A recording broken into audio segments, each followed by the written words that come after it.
Yeah.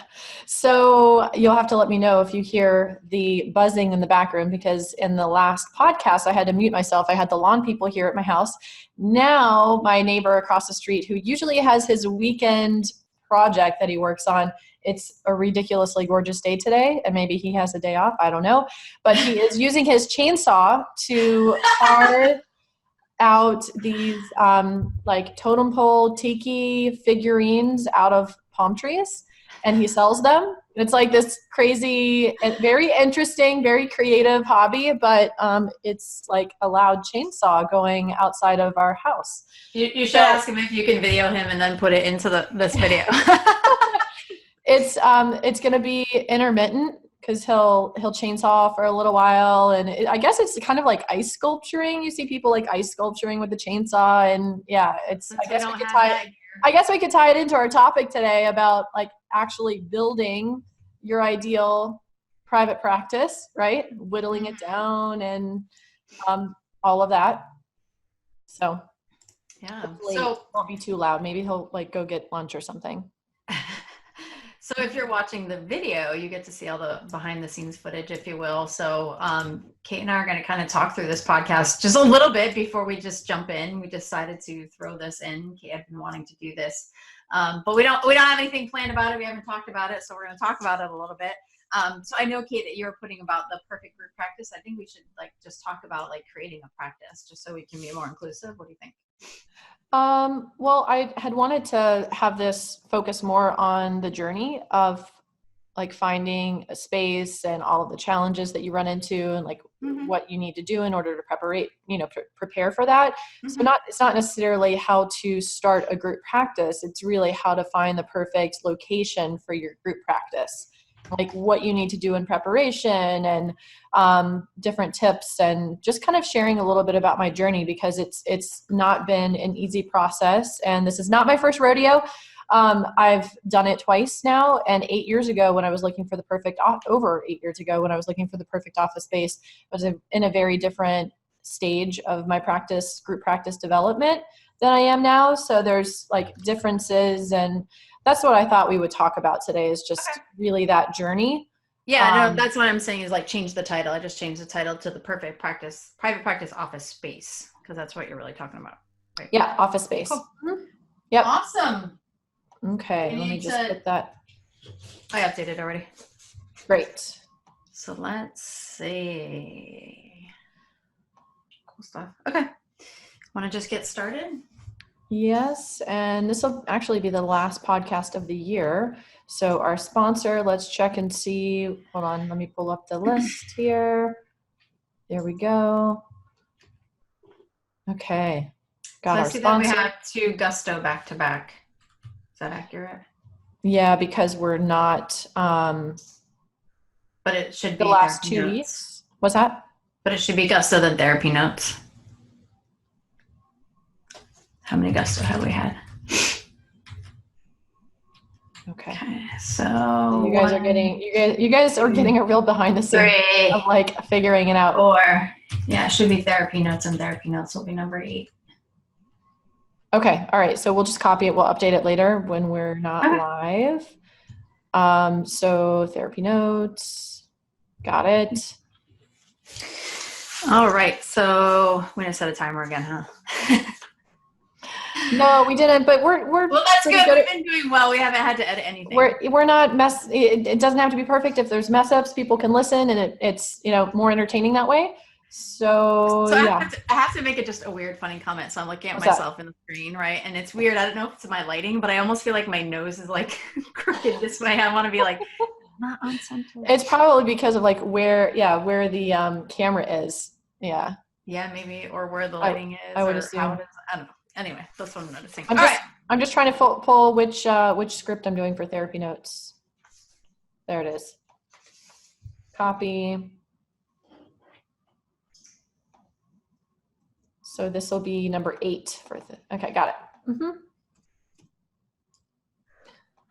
So I'm sure this is really entertaining for those of you that are watching the video on YouTube right now. But it's quiet. Nobody's chainsawing out at the neighbor's house. So let's run with it, or mowing lawns. Thank God my lawn people came like last week. So that won't be happening here. I haven't had to deal with it yet. These are the challenges that you have when you podcast from your house. But it's also amazing to be able to podcast from your house and not have to deal with the commute.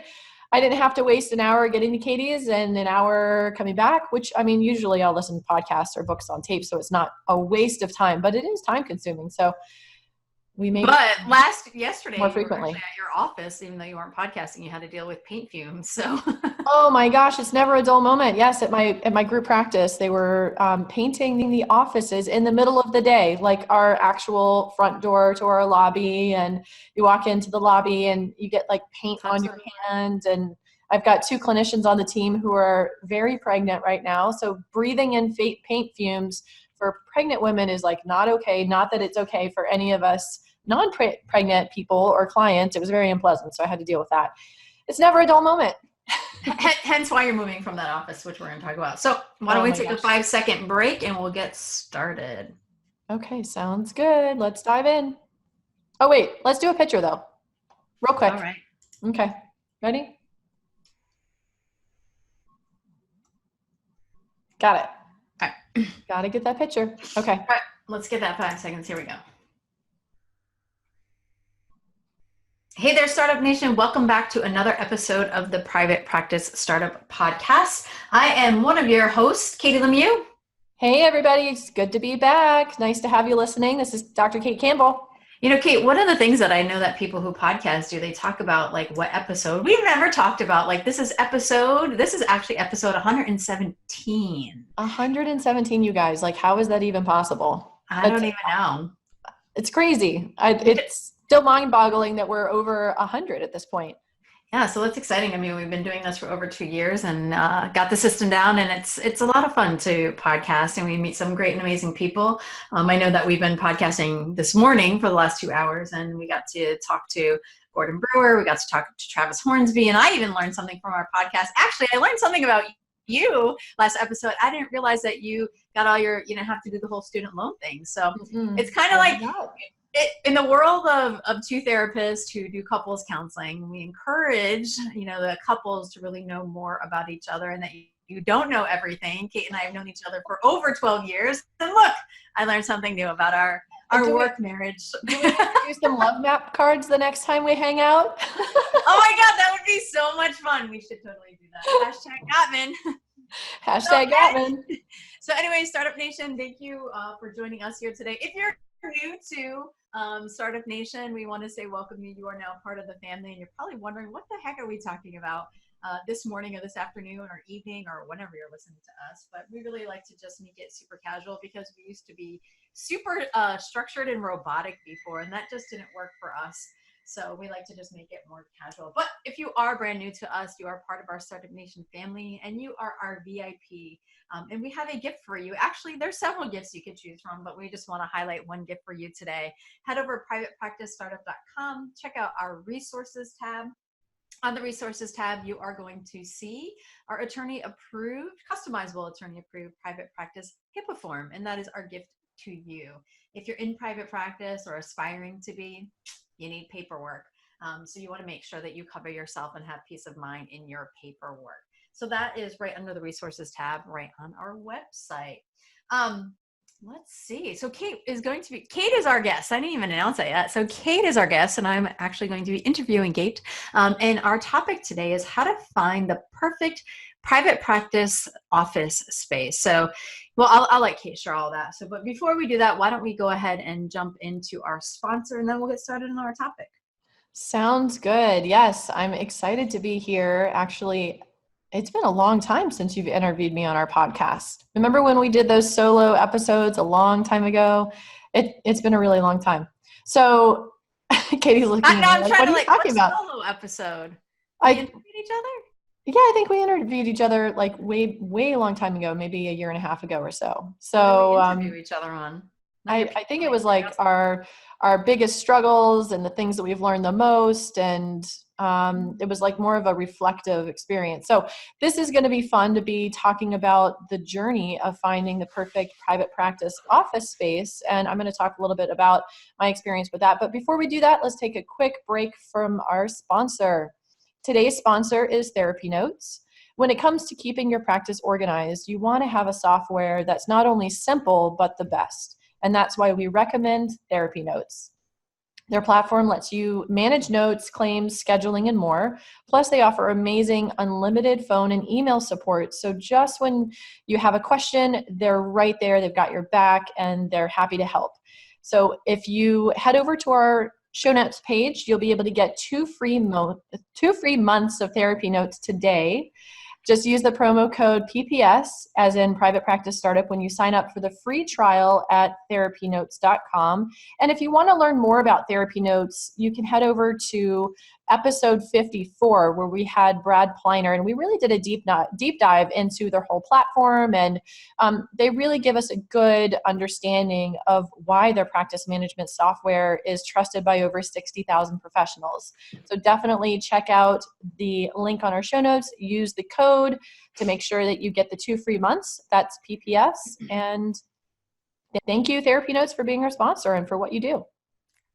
So as we're getting ready to dive into this topic, a memory comes up for me. So you and I were sitting in licensure supervision, and you were already in private practice. And I remember asking you, some tips. I remember you showing me your first website, which was on like Dreamweaver. Is that even the right thing? That's a thing. Yes. Like I've built probably 7-8 websites at this point, never building one again, not doing it.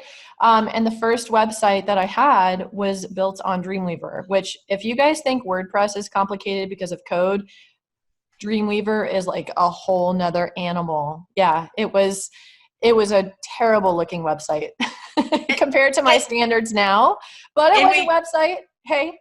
It was. And we could say that now looking back. And I also remember us talking about like, oh, how do you get images? Well, you just go to Google and you take whatever you want. And it's like, oh my God, that was so illegal. Like we didn't know what we were doing, but obviously a lot has changed in almost a decade. So you have a lot of experience, and now you're getting ready. Well, not getting ready. You're in the process and of really building your dream group practice. And so we're going to kind of talk about that journey today. So so I've been in the private practice journey for 12, 13 years at this point, and yes, made a lot of mistakes along the way and have learned so many things the hard way because there weren't a lot of resources out there. Now there's so many great resources out there and different podcasts and coaches who actually specialize in helping people to grow their group practices. So I have a group practice, Bayview Therapy, down here in sunny South Florida. And I always knew from the first time I got into private practice that I wanted to someday have a group practice where I could have a whole team of professionals working. Everybody specializes in a different area, charges different price points for their services. And it's a really collaborative environment where we all support each other because let's face it, if you're in private practice, even if you're in a group practice, it can be isolative because you're, in and out with clients all day long. And sometimes you can go a whole day and it's just you and your clients, and that can feel kind of isolative and disconnecting. So I really wanted to create that dream group practice environment. And 8 years ago, in 2011, I had launched Bayview Therapy, which is the group practice, after many years of learning about how to have a thriving practice. And then when I first created Bayview Therapy in 2011, the whole searching for an office experience was completely different than it is this time around. And I've renewed my lease a couple of times where I am in the current building, but our team has grown so much that we really are ready for an expansion. And after being in the same office for 8 years, we're ready for a change. We're ready for something nicer. And don't get me wrong, we have a really nice office space now. It's a very spa-like atmosphere and great ambiance, and everybody's really happy there. But during my experience of being in this particular building, the building owners sold the building about 2.5 years ago or so to a new company. And it's really changed the whole experience of the building. They've put call centers into the building, which has created a lot of challenges for us. And the type of people working in the call centers is just a different type of clientele who are walking into the building now. And so that's not really congruent with our business, the way that we run things. It's created issues with parking and all sorts of other issues. So on top of the readiness for moving and expanding, we also haven't been that happy with the building owners the past couple of years. So I'm really looking forward to being able to move our office into the new space, which will be happening just after the new year. So when we first started back in 2011, looking for our first space, the market, the economy was in a different place. That wasn't in 2011. It was really a buyer's market at that time. And now it's a seller's market, meaning, when I first started looking, the options that were out there were abundant. There were so many options for group spaces, and the cost was around $13 to $15 a square foot. Now we're in a booming economy and it's a seller's market. And so to actually find an ideal office space for our growing group practice has been a big challenge. I've been on this journey now for the past 10 months looking for office space. I probably looked at about 18 office spaces. And it took me a long time to find the perfect space. I really didn't want to settle. And I didn't really know what to expect until I started researching this year and actually going out and looking at spaces. And just the economy has gone up so much that now it's a lot more expensive to get into an office space down here in South Florida. I'm sure it's different in different areas across the country, but that's how it is in our community down here. So that was a little surprising. And I honestly, as I was looking for the different office spaces and looking at the options of what was out there, I didn't want to settle. I wanted to have something that's so much nicer than what we have now. So it really feels like a step up, and it's really going to meet the needs of our team. We have 15 people on the team, and we're expanding and growing. And I wanted to find a space that was really going to meet our needs, and I couldn't find anything out there. So I ended up deciding that I was going to do a complete build out from scratch, which I've never built out an office before. This is my first time. This is not my first rodeo looking for a group practice. So there's definitely some things that I learned and mistakes that I made the first time around that I did not make this time, which is great. Mistakes? Yeah, I was just going to share that it's really important to work with the right people. And we actually had Michael Feuerman, who is Marnie Feuerman. She is another clinician down here in South Florida. Her husband, Michael Feuerman, is a commercial real estate agent, and he used to be a real estate attorney a long time ago as well. So he has both those expertise. We had him on the podcast many episodes ago. We'll put the link for you guys in the show notes, because when we had him on that podcast, I was in the midst of the trenches with the new building owners and really struggling with some things there. And he just enlightened me so much about things that I should have done differently. I did not work with a real estate agent, commercial real estate agent the first time around. I really just kind of did it on my own and had some friends who were helping, but they weren't really specialized in that area. And so he really enlightened me about a lot of things that we could do differently. And keep in mind, everything is negotiable with finding a space. So whether you're negotiating rent or parking spots or other types of things, having him go through this entire process with me and take me around to see, 15 to 18 different properties. And he was really knowing what I was looking for, what my needs were, and was able to really give me a good understanding of what's out there on the market. And then he helped me a lot with the negotiation process. It was really nice to have him in my corner, him and his team. It was a really positive experience. So that's one of the things that I did differently the second time around that made a huge difference for me. And the cool thing about that is that the seller actually ends up paying for the fee for him. So it's not something that comes out of your own budget. If that's a concern for you, I didn't realize that. I assumed that would be coming out of my own budget, but it didn't. And then also another professional that I worked with that was very helpful was the business attorney that's really specialized in the real estate contract. That was an expensive investment, but it's so essential because the legal language, you guys, this was like a 50-page document of legal language. and so many loopholes and so many different things. And so that was a really important thing that I did the second time around. So one comment I want to make, Kate, is, Mm-hmm. as you and I have evolved, and for those of you who are listening who've really evolved and as an entrepreneur, as you learn things, right? And you learn things that apply to all situations. And one of the things that we talk about is outsourcing and also hiring experts, right? And hiring experts really can actually save you money in the long run. And so I just love that, in the beginning, you were kind of DIYing things, right? And trying to piecemeal things together. Because a lot of times when we get in a business, funds are low and we have more time to spend. And so we kind of try to balance that out. But really hiring experts, especially in this process, is so essential. And you've learned a lot in the process. I'm just curious, like, what are some of the things that you learned from Michael that maybe you hadn't learned before? You're talking about negotiation and even negotiating parking spaces, but like, what were some other cool things?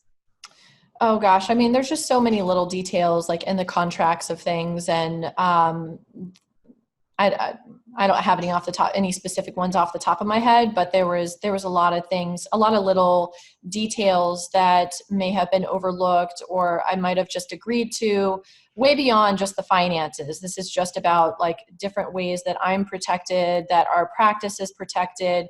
And it was just very interesting. It was good to have him in my corner, and then also the real estate attorney who really also had my back in the process and really is looking out for our best interests and making sure that we're protected, we're not being taken advantage of, because there's so much of that legal language that you can't even comprehend, even if you're researching. And I know you have a legal mind and you love to read the legal contracts and whatnot. But having somebody there who's actually an expert and able to understand, this is normal, this is not normal, this is ridiculous, this is not, let's go back with this, let's go back with that. So it was a really long process. Actually, it took us about 3 months to get through the negotiation process with this one office of going back and forth, negotiating with the contracts and with the attorneys and their attorneys and our attorneys. And we finally got to a place in the middle where I had to make some concessions. They made some concessions, and we agreed upon a comfortable place for us. And nowadays, when you're looking, because it is a seller's market, oftentimes they want you to sign a longer lease. So it's a big commitment to get into a group practice. It's not like a solo office where it's just you and you can depend on a certain amount of clients that are coming in and how much revenue you're going to be making and what kind of office you can afford. It's really important to be able to crunch the numbers beforehand. Before I got into the group practice in 2011, the first time around, I really worked at developing a solid business plan.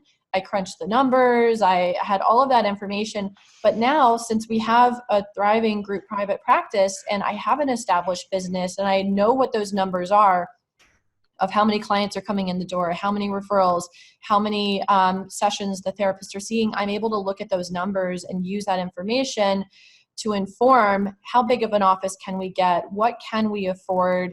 And this time I really did a lot of work on the numbers to really be able to project.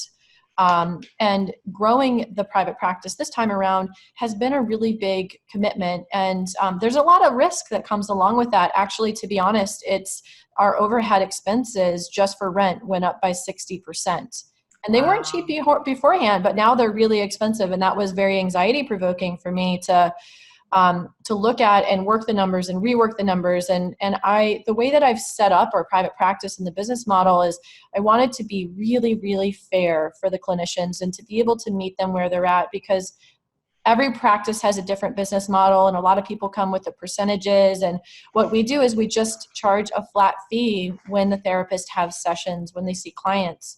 And that's one of the things I wanted to really continue to make feasible and affordable for clinicians to be able to meet them where they're at, whether they're just starting out or they have a full practice. And so I really spent a lot of time like crunching those numbers and really not wanting the increase, even though my cost has gone up 60%, not wanting that to really weigh so heavily on the team. So there was a lot of work that went into that and figuring out how to do that and how that was going to make sense. Because let's face it, it's a big commitment. For this particular office space, I signed a 7-year lease, which is normal. They were asking for a 10-year lease, and I was able to negotiate down to 7. And so it is a big commitment, and because I have this established practice and we've got a great reputation in the community here in South Florida, and I know the numbers, and I have an amazing team, and we have that momentum, right? We have that traction. I know that we're going to be okay, and we're going to be able to really grow into this practice, which was important to me. Another thing that was really helpful that I did the first time around, and even more so this time, was really identifying my ideal team members. We talk about ideal clients often, but before getting into your group private practice, think about who are the ideal team members that you want to partner with, that you would want to bring on, and identify those people, establish those relationships beforehand.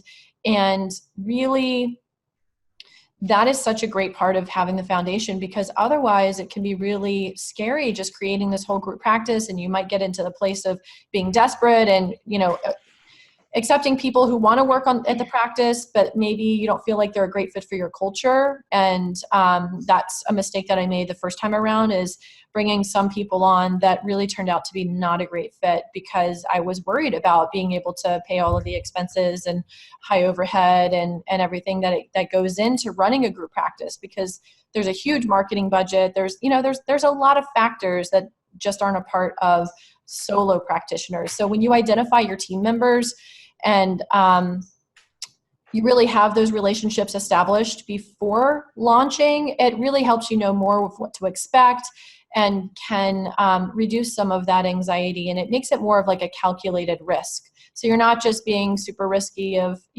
signing this office lease. And by the way, a lot of because we're in that seller's market now and the economy is doing so well, most often the sellers are going to make you sign a personal guarantee, meaning that you can't just walk away from your business. You can't just decide to close down your practice and not be responsible for the overhead and the rent. So that's one of the things that was different this time around, of having to sign that personal guarantee. And because I have a great team, and we have our whole system and everything is in place already, I know that I would be comfortable signing that, because I have that solid foundation. But just starting out, that would be definitely something that I would recommend, is identifying your team members first, establishing those relationships, getting your onboarding systems down, having people to help, like my assistant, having her at the practice and training her on all of the new therapist onboarding systems, and making sure that the people that you're finding and that you're wanting to develop those relationships, to have them be a part of the team, that they are going to fit with your values, your beliefs, your company culture. That's something that's so, so important in a group practice. And one thing I just want to add, and as you guys hear Kate talking, she really talks about the evolution. Like, she's not creating this build out and practice from the get. And that's really important. A lot of times therapists kind of jump in a private practice without crunching the numbers. And it's a lot of speculation.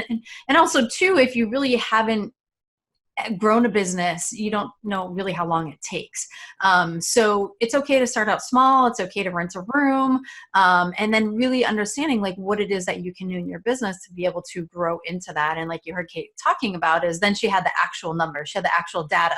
And when we make decisions based off on actual data, it's always a much more safer investment than kind of going haphazardly. And, I think that's a lot of times, I know that when I first rented private practice space, not knowing anything about business, I had to say to myself, what's the worst thing that could happen? And at the time, I forget how much the office was that I rented, but I said, the worst thing that could happen is I'm out $5,000 for the year. That's the worst thing that can happen. Can I handle that? Yes, I can. Okay. So that's like, if I never saw a client, that's the worst thing that could happen. But really going through the process and being an entrepreneur and having that actual data really helps you make a better informed decision. And like Kate said, I mean, wow, 60% more overhead. That's a lot. It's not 30, it's 60. So and one of the things that was surprising this time around with the build out is that because it is a seller's market now, they have a lot more power.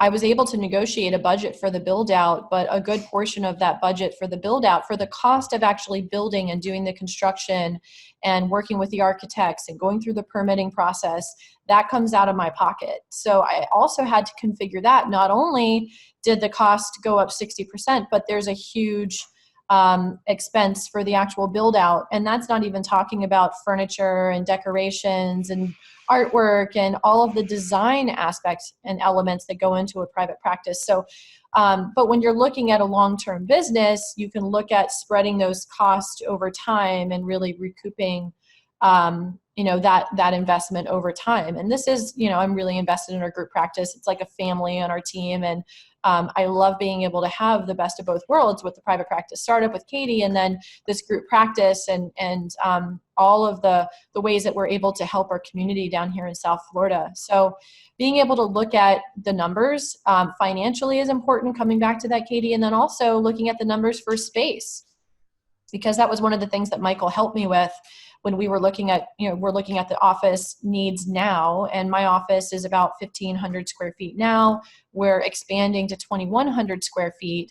And when we were looking at, okay, well, what are the sizes of the rooms now, and how much square footage do we need, and what would be the ideal growth that's going to be realistic, because the cost of everything went up so high. I didn't want to get in too much in over my head.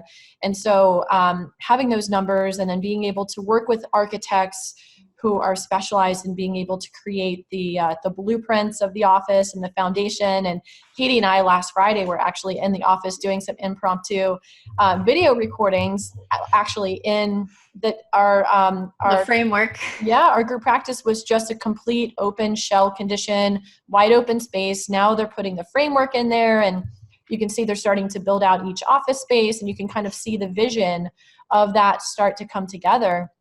And this has been a huge learning curve for me, because I had no idea what it was going to take, and all of the details and decisions, and working with the architects, and then actually submitting the designs, with having the contractors submit the designs to the city. That's been several months of waiting for the permits to get approved. And that takes a really long time. And then they had to go back in for revisions.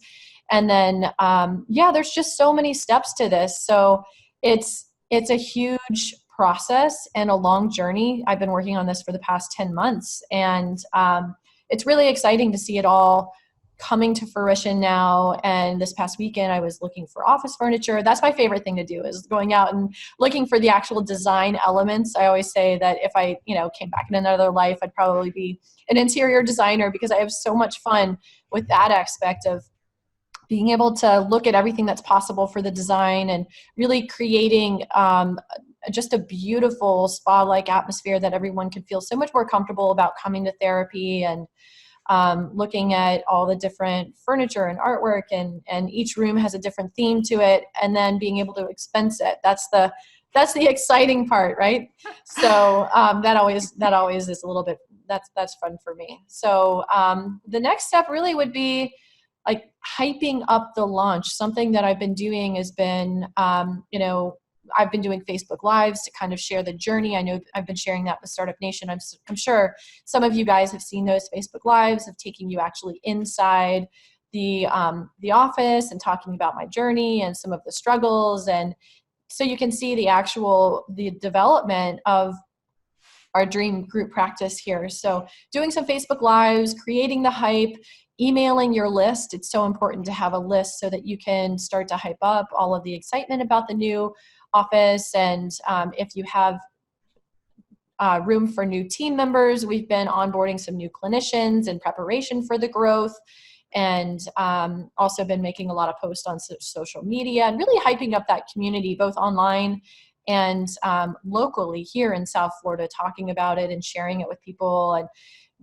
people are getting so excited for the launch party that'll be happening in February. So by the time you guys are listening to this, I think this is the last podcast for the year this year. There'll probably be another month or month and a half or so to go before we actually officially launch and have that launch party and invite everybody. So yeah, it's fun to talk about the journey, and I hope you guys have found a little bit of just insight, and I'm sure it's interesting to hear about.